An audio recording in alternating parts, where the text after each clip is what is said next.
So we continue in the second part of chapter 26. Last week we spoke about we reached up to where it says Gamzu L'Teva, which based on the Alter Rebbe explains the Mishnah how one is supposed to appreciate and bless HaKadosh Baruch Hu when he experiences any negative experience, in the same way that he experiences a positive experience. And the Gemara says, "L'kabula b'simcha," to accept it with joy, and because Gamzu L'Teva, because everything is ultimately for the good. Now, why is Alter Rebbe? Just give a little backdrop over here to I will just say we're not going to invest more time because last week we started this part and we explained what is the message, why the Alter Rebbe is introducing this whole explanation over here, why does he elaborate on this Mishnah. But one could always find previous classes on koshertube.com with the text on tanyaonline.com. And but again, in brief, to get the flow over here, the Alter Rebbe is telling the Yid that I just gave you in the very beginning of Chavav, which we learned in the last 2 or 3 weeks, of the importance and the essentiality of serving HaKadosh Baruch Hu with joy and an uplifted spirit, gladness of heart, and again, not as an additional flavor to our service of God, but this is important. This is a necessity in order to triumph over the Yetzer Hara, because if we are atzeil, laid back, down, lazy, or down emotionally down, which brings us to be perhaps brings us to this atzlus, this laziness. Many times atzlus comes because of atzvut. The person is melancholy, sad, depressed, etc. So, because even if you have all the information, the entire manual, you know it inside out, what we're supposed to do or we're not supposed to do, which is basically the Alter Rebbe up to the pitch, to the chapter 26. And not only that, you have the might to overcome the Yetzer Hara, but if you are anything less than a full, upright, and uplifted spirit, anything less than joyous in your battle with your Yetzer Hara, you will succumb. You'll probably, or it's more than a probability that you will succumb to the Yetzer Hara. Therefore, it's important. Like when one fights, one battles, or in war, it's not enough. Not only has the tactics and the capacity or the capabilities or the strength to win in the overriding strength over the enemy, but it's important that he goes with a march. He goes with an upbeat spirit, because anything less than that, the enemy would have the ability to overcome him in his fight, because despite the enemy has less of the might and less of the capability, is because you didn't come in with the adequate simcha. And so too now, Rabbi Hashem, again, this is we expounded on. The Alter Rebbe deals with this we learned this in the 3 classes ago, the importance, and as we all know it, it's not only that we have the information and the might, we have to be simply b'tich simcha, we have to be joyful, joyous, and tiv tuv levav, like the expression of the pasuk, b'simcha v'tuv levav, with joy and elevation and elation of spirit, and tuv levav, and gladness of heart. So the Alter Rebbe in the last week's class dealt with the problems, or deals with the notion that we don't choose our moods, we don't choose our laid-backness, we don't choose to be sad, we don't choose to be melancholy. It is certain, unfortunately, in the throughout a person's life, it can happen, as we try to speak about this in a hypothetical manner, because we ask HaKadosh Baruch Hu that everything should only be good, and the good should be in complete, total, and overwhelming levels of manifestation. or overwhelmingly manifested. The tev should be tev hanira v'anigla, but let's talk about it hypothetically. In a person's life, things could come his way, which brings the spirit down. So what do you want from the Yid? What do you want from this Yid? What do you do? How do you suggest? What do you tell the Yid? On one hand, you tell him, Mivdas Hashem b'simcha. And again, not only another flavor, it's crucial to be victorious over the Yetzer Hara, in order to triumph and to win over the Yetzer Hara, to be joyous, to be b'simcha. On the other hand, you tell him you placed him as neshama in a physical body, which is vulnerable to encounter or to deal with the unfortunate realities which challenge the person in different areas of life. May it be boneh chayim mazena, again, which encapsulates the gashmius of Elam Haza, the gashmius of life, gashmius success, physical success of life, healthy children, health for oneself, and a prosperous livelihood, and so on. And one could be challenged. So here, this is where the Alter Rebbe introduces the Mishnah, and it should not interfere. It should not interfere in your simcha. It should not interfere in your joy, because one has to accept b'simcha, with joy, the apparent good, or rather the joy, the experiences which are not as apparently good, or sometimes even more than that. Exactly the same way, kishem, the Mishnah says, the same exact way as one rejoices when he experiences obvious good, good which is apparent to his own eye, good which is manifest. And the Alter Rebbe concludes, again, the last week, Gamzul Teva. As we explained and we elaborated last week, Tev, good, is not something which I see or I decided to define what good is. People take things which are not good and define it good. It could be destructive. Good has to have ultimately an absolute term, or the term of good has to be associated with something which is absolute. I gave the example, someone's rushing for a train. The best thing to him is to catch a train. If in a half an hour he finds out the train, precisely the car which he's used to entering, was in a terrible, severe accident, again, hypothetically, so then he realizes that it was the best thing that he didn't catch a train. So what is good? You catch a train is good, you didn't catch a train is good. So that's why good cannot be relative, because true taiv has to be an absolute taiv.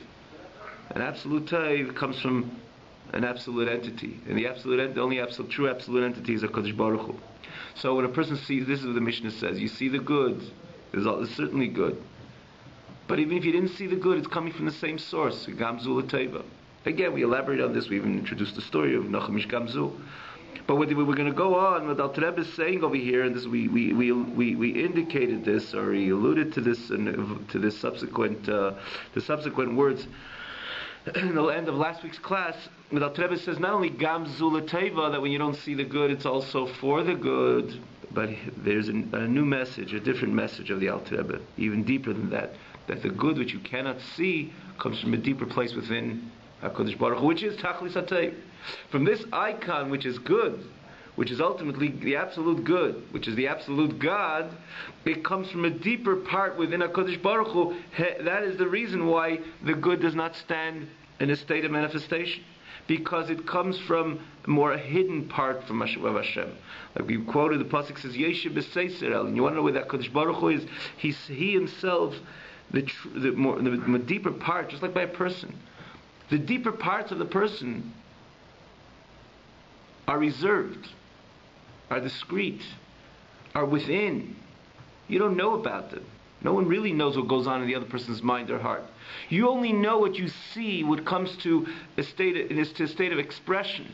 That's what you can hold on to. That's what you can perceive. That's what you can appreciate. And a person express himself, what he speaks, what he does, his actions. You see him. You see him. What you can see of him, that's what you can appreciate of him or her.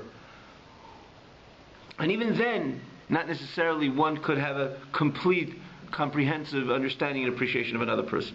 But at least what you can get your hands on is something with the person, the way the person expresses himself. What's within the person, in other words, the way the person is for himself, by himself, his inner feelings, his inner train of thought, his inner understandings, we can't really appreciate it. And and we all know, or this is again synonymous with the notion that this which the person, the state of reservation within the person, the way he's reserved, the state of discreteness within a person, when the person's the hidden dimension of the person, that's closer to the person's soul. That's something which cannot come to a state of expression. So you only could tap in something which is in a state of expression. You cannot tap in with something which is on the onset, it was never expressed, it's not meant to be expressed, it's because the person, the way he is within himself, stands in a state of reservation. Discreteness. And that's more the etzem of the person, that's more the core essence. The deeper you get, the more the unknown, the more the core of the etzem, the core of the person, the essence of the person. When it even comes to human beings. How much more so when you're dealing with a Kodesh Baruch Hu, or similarly when you deal with a Kodesh Baruch Hu. The pasuk says Yeshiv. You want to know where the Yeshiv is? Where's the core essence of a Kodesh Baruch Hu? B'seis et Eliyeh. In a very deep level, at a high level, when the Eibishter is within, for himself, by himself. That's the core essence of a Kodesh Baruch Hu. So, when a person experiences, and here the Alter Rebbe uses the words Alma Diskasia, the hidden worlds, the hidden expressions of HaKadosh Baruch Hu, because every olam is by definition an expression of HaKadosh Baruch Hu. It's not God himself, mamish. It's a deeper dimension within God, but a world is an expression of HaKadosh Baruch Hu. Because HaKadosh Baruch Hu is, God forbid, not an olam. HaKadosh Baruch Hu is not a world. HaKadosh Baruch Hu transcends the whole notion of any olam, even a deep and higher olam. But so Olam is an expression of HaKadosh Baruch Hu, but it's an expression of HaKadosh Baruch Hu which is a deeper, it's a hidden expression. Hidden expression is, it says the reason why the Olam is hidden, the Olamot, these worlds are hidden, is because they're overwhelmed by the presence of God. Hence the Olam itself is mechuseh, is covered. So when a person experiences something which the experience, he doesn't see, it's covered, in other words, it's covert, it's hidden. The experience, he doesn't see any positivism. He doesn't see any positivity in that experience. Hence, there's something hidden about that experience. So, thus shall you know, Torah tells us that experience, it's not coming from an inferior part of HaKadosh Baruch Hu, and therefore you can't make it out, you can't perceive it, you can't appreciate it. On the contrary, you could perhaps even complain against it because it's concealed experience, or experience when the reality of God appears to be concealed. The good appears to be concealed. You don't see the taiv. Shall you know the opposite is true. It comes from a more profound part of HaKadosh Baruch Hu. It's the hidden part of HaKadosh Baruch Hu. The olamot ha-mechusim, the expressions of HaKadosh Baruch Hu, which is completely hidden, hence deeper within HaKadosh Baruch Hu. We must say that it's a deeper tov, it's a deeper goodness. Based again, predicated on this which we explained, that taiv is not a relative, true taiv is not a relative taiv. True taiv is an absolute taiv. True good is an absolute good, associated with an absolute God, which is the only true absolute entity. So when you say that the person receives from a deeper level, a deeper level within, or a level which is hidden, in other words, an expression of HaKadosh Baruch Hu, an olam, an expression of HaKadosh Baruch Hu, which is hidden within HaKadosh Baruch Hu, hence a deeper part of God.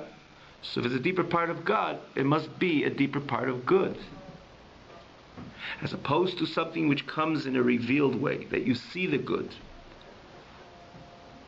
This comes from more inferior level of HaKadosh Baruch Hu. An expression, Alma Dizgalia, a world which is revealed, like we just said, by two people. When the person you know is in a state of expression, that's already an inferior part of the person. When his expression is revealed, you can make out an expression. You can make sense of what he says. You can make sense of what he does. Something you can relate to. That's already the inferior part of the other person. The deeper part of the second party, the deeper part of the party, that's more of something which you cannot make out, something you cannot tap into, his deep thoughts, his deep emotions, and so on and so forth. That's a deeper part within the person himself. So the part of the expression which you can make out, which is nigla means it's revealed, it's something which you can tap into, that's an inferior part of the other person, similar to HaKadosh Baruch Hu. When you can make out the good, you should know ultimately it's coming from an inferior dimension of HaKadosh Baruch Hu. The part of the way HaKadosh Baruch Hu expresses himself in a way of nigla, In other words, in a revealed way, which means it's already a step away from the hiddenness of HaKadosh Baruch Hu, of the Seiser Elyein of HaKadosh Baruch Hu. So it's fine. We don't have to ask HaKadosh Baruch Hu, please, I have so much good, please interfere, challenge me in my parnasa, or challenge me in other areas of life because I want a deeper part within you. We don't ask HaKadosh Baruch Hu that. Quite on the contrary, we ask HaKadosh Baruch Hu make it easier for us, and that's the whole basis of the entire the notion of prayer, that we ask HaKadosh Baruch Hu even when we do have a problem. Please bless us and give us a good year and cure us and so on. As this is these are the brachas of namely the Shimon Aisenbach, the 7 to 18 brachas, which we say 3 times a day. But chas v'shalom, God, in other words, we ask HaKadosh Baruch Hu that everything should be good. In other words, that our eye should perceive the goodness. But God forbid, when one doesn't experience the goodness which he would like to experience. So first of all, again, in last week, the emphasis gam zula teva, because it's also good, because it comes from the same good, the same source of good, which is God ultimately. Here the Alter Rebbe says, not only is similar tantamount to the good which is apparent, but more so, it's a deeper level of goodness, which again, a deeper level within HaKadosh Baruch Hu, with God, which hence ultimately it's a deeper, more profound good. You know, that God gave His infinite wisdom within the finite 5 books of Moses. So it doesn't mean that God, the expression inferior part of God is in itself, contradictory. It's for that matter, just the other. See, for that matter, the up. You're saying he should be able to produce whatever level of goodness through the revealed goodness. Like for him, it's not a limitation. It's true. And again, that's the way the Yiddishkeit is built. That we ask HaKadosh Baruch Hu. Prayer is one of the beams and the foundations, the poles, which the world stands on. One of the beams where the world stands on. When the amudim that the world stands on. So, in other words, this is part of it. It's incorporated in Yiddishkeit. We ask HaKadosh Baruch Hu that everything should be good. But what if someone doesn't? By the way, looking at the difference of, you're saying, for example, Torah. Torah is the best example. Torah comes from the deepest dimension of HaKadosh Baruch Hu. Therefore, for example, look, you have Shisha Sidrei Mishnah. Yes, it's revealed. You have hundreds. You have even starting from the Talmud itself. You have tens and tens of tractates, right? Shisha Sidrei Mishnah, and each one is broken up to many tractates, all dealing with Chamisha Chumsha Torah. For example, we spoke about this last night. How do you know you put on tefillin in your left hand, on the weaker hand rather? It's because one place in Torah that Kodesh Baruch Hu writes the word Yadcha different than he writes it normally, the way the Torah Hashem writes it normally, which is Yud Dalet Chav Safit. One place he writes Yadcha Yud Dalet Chav Hey. We're not going to get into it right now, but just giving a small example. So we see the Chacham say, hey, what's that? Kodesh Baruch Hu makes no mistakes. And they understand HaKadosh Baruch Hu is sending a message of here, because Keheh in Hebrew, and Lashon HaKodesh, and also modern Hebrew as well, is weak. So they understood HaKadosh Baruch Hu said Yad Keheh. They split the word. Instead of Yadcha, Yad Keheh, which is the weaker hand. So if you're righty, you put it on the left hand, and you put it on. So you see over here that in the contrary, it's a proof that HaKadosh Baruch Hu revealed himself in Torah. But the way he revealed himself in Torah, you see the deepest dimensions of HaKadosh Baruch Hu. How you're able to extract and build so many halachas on the smallest details and nuances of Torah. So you have Asara Mamaris Nivra Ilam also, because Baruch Hu said 10 sayings in order to create the world. So you have Asara Mamarot and you have Asara Sadibrot. The Asara Mamaret, it's true, it's more revealed. Look out there, you wake up in the morning. What do you see in front of your eyes? You see yourself, you see the world around you. That's the revealed part of HaKadosh Baruch Hu. And that's why it's all revealed. The Torah is a personal and inward dimension of HaKadosh Baruch Hu. Anochi Hashem Elokecha. It's an expression of the core essence of HaKadosh Baruch Hu, not the inferior dimension of HaKadosh Baruch Hu. That's what I said as Hadibris is something totally different. Because this is what this is part, not to go into it, but this is what you're saying, this is why the Torah is called a matana. This is part of the great gift that HaKadosh Baruch Hu gave us. He gave us a part of himself. When he created the world, it's the most inferior part of HaKadosh Baruch Hu, ma'amad. It's like someone saying something. Speech is an inferior expression, as opposed to someone's thought, or deeper than that, his feelings, his intellect. and go deeper and deeper, his ratzin, his desire, his pleasure, deeper and deeper to the soul. When it comes to Torah, this is part of why Torah is called the Matana, the greatest gift that Kodesh Baruch Hu. He gave us not only the inferior dimension, revealed to us not only his inferior dimension, but Anochi Hashem Elokecha. He gave us not only the energy which is associated with Shem Elokim, not only the energy which is associated with Shem Hashem, even the energy, even his core essence he gave to us. Anochi.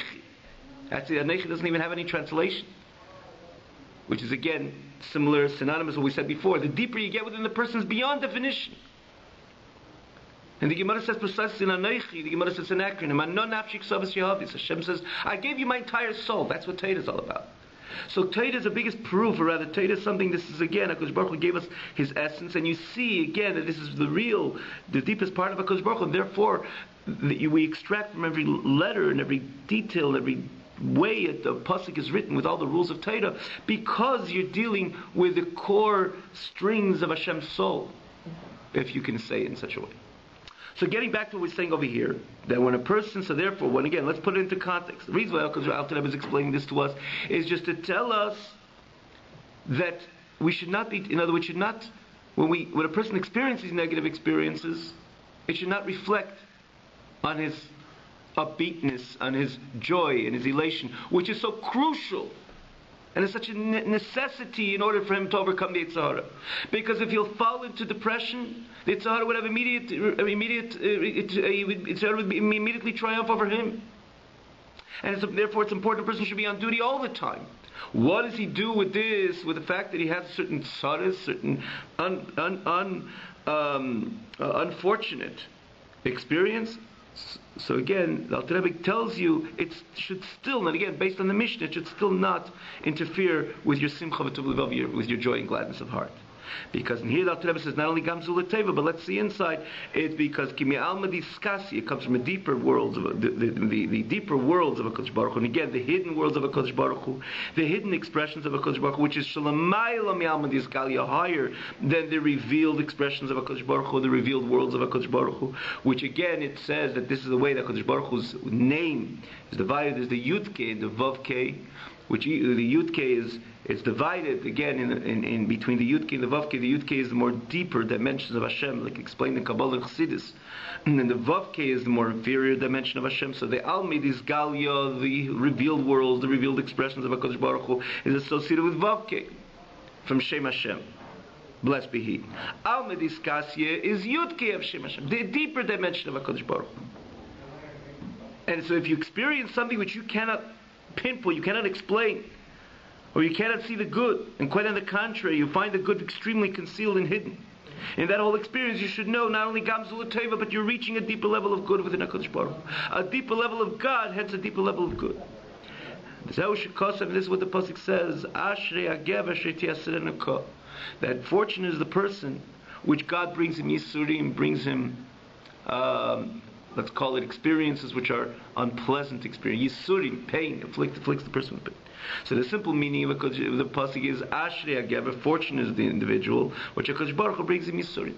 But interestingly, and in the spirit of it, Alter Rebbe is saying over here that it's a deeper dimension. It comes from the Yud-K of HaKadosh Baruch Hu. Now I understand. It doesn't say Ashrei Hagever, Ashrei Tiasenu Hashem. It says that, which means again the full name of HaKadosh Baruch Hu. Ashrei Hagever Shetiyaserenu Yud-K Ka, which the Yud-K, that's where the Yisurim come from.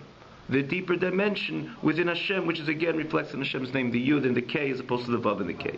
For the Razal sake, those who rejoice with endurance of pain, in negative experiences of they don't see, they can't tap into the good. Let's use those words. And this is upon these upon these people which rejoice with Yisurim, which means they put these experiences in a very proper perspective, aligned with what Alter Rebbe tells us over here. Again, basically we explained last week, and this new dimension Alter Rebbe introduces in this class. And then the pasuk says and promises, those who love the HaKadosh Baruch Hu, they will experience when the sun comes out with its full intensity.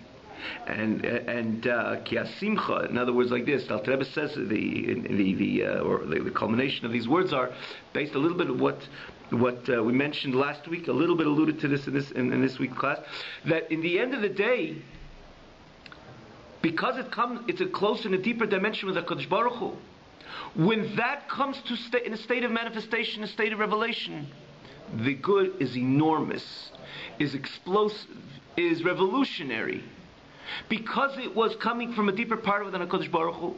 So normally, the deeper part of HaKadosh Baruch Hu remains deep, remains hidden. Hence, the way it comes into manifestation, what does the person experience? Something which the good is hidden. But ultimately, when HaKadosh Baruch Hu decides to push that button, in other words, to take that inner tape and bring that out to fruition or to a state of revelation, then the good is not a simple good, it's an explosive good. Why is it an explosive good? Why is it a revolutionary good? Because it's coming from a deeper part of HaKadosh Baruch Hu. We mentioned the story last week with Nachum Ish Gamzu, right? If you remember, Nachum Ish Gamzu, the story that he represented the community with a chest full of gold and silver and diamonds and so on. He came to thee and they stole it from him. And they put in earth. When he presented the king, obviously, it evoked the wrath of the king. And then he was put into prison. Till someone, again, we elaborate a little more on the story, one could see it in the Talmud. And to see all the details. And eventually, someone told the king that it can't be these Syrian Jews would do that to you. Probably this earth is similar to the earth of their ancestor Avraham Avinu, which we know that Avraham Avinu, when he fought the wars against the different kings, he used special earth which miraculously turned into arrows. And that's why Avraham Avinu was successful. So he told the king, if the Jewish, the sincere community, they didn't lose their mind to mock you, probably this is the earth which has the same character, the same nature as the ancestors. So the king happened to be, the Gemara says happened to be fighting a few wars there, or a war at that time. So he figured, let me try it. He tried it, and sure it was. Sure it was so. Or in the end, it was taka so. And this earth turned into arrows, which HaKadosh Baruch Hu intervened at that moment. And HaKadosh Baruch Hu intervened in that moment, and HaKadosh Baruch Hu changed the earth into arrows. And eventually they took out Nachum Ish Gamzu. At the end of the story, he annulled the negative decree, and he gave him up with presents. So, and again, we spoke about the story. So one of the points we pointed out in the story was, it's not only that the earth was something which could have appeased the king. Perhaps it was precisely this type of present would appease the king. Had he brought him gold and silver to a king, gold and silver, or he's going to appreciate it, he won't appreciate it. He virtually doesn't need it. Because the king has many treasures of gold and silver. If he's going to appreciate the kindness or the expression of the community to try to appease him, in other words, if he's going to accept their present or not, that's a question. It remains to be answered. But it was precisely because they took away the devastating scenario of Rav Nachum Ish Gamzu was robbed from this gold and silver. And instead of that, they put in that earth. That's why, ultimately, the king appeased the community. And the end of the story had a good ending. In other words, because on the surface, again, this is Nachum Ish Gamzu used to say, Gamzu lo teva to everything. That is, everything is for the good. But because he understood that if this is what happened, it's because ultimately it's coming from a deeper dimension within HaKadosh Baruch Hu. So when HaKadosh Baruch Hu expressed that deeper dimension within himself, it came not only in regular tape, okay, we're going to find this thief and bring the gold and silver, and who knows if he'd be appeased. No, that tape came in full strength and full intensity, and that's why ultimately they were saved. Similar to what he says over here.